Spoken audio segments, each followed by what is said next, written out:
Majelis Hakim menilai bukan pelecehan seksual yang membuat adanya pembunuhan berencana terhadap Brigadir Nofriansyah Yosua Barat alias Brigadir J. Hakim Ketua Wahyu Iman Santoso mengungkapkan ada kemungkinan terjadi sikap Brigadir J yang dianggap melukai perasaan Putri Chandrawati. Hal itu diungkapkan Wahyu Iman dalam sidang pembacaan vonis kasus pembunuhan berencana Brigadir J dengan terdakwa Ferdi Sambo dan Putri di Pengadilan Negeri Jakarta Selatan pada Senin 13 Februari.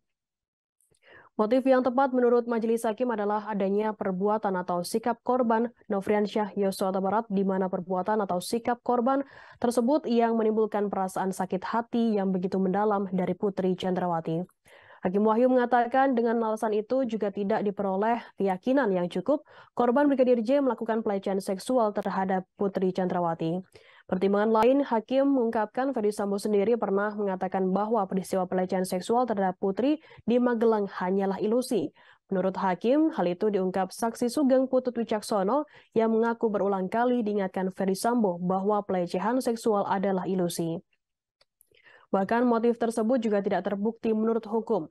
Diketahui Putri Chandrawati bersalah melanggar pasal 340 junto pasal 55 ayat 1 ke 1 KUHP sebagaimana dakwaan primer dari jaksa penuntut umum.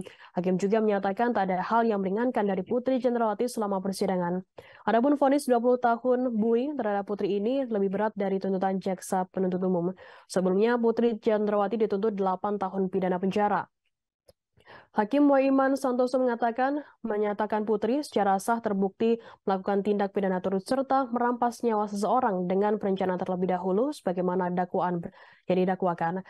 Dalam putusannya, Majelis Hakim menyatakan Putri Chandrawati melanggar pasal 340 junto pasal 55 ayat 1 ke 1 KUHP sebagaimana dakwaan primer dari jaksa penuntut umum. Sementara Ferdi Sambo divonis hukuman mati oleh Majelis Hakim. Terima kasih sudah nonton. Jangan lupa like, subscribe, dan share ya.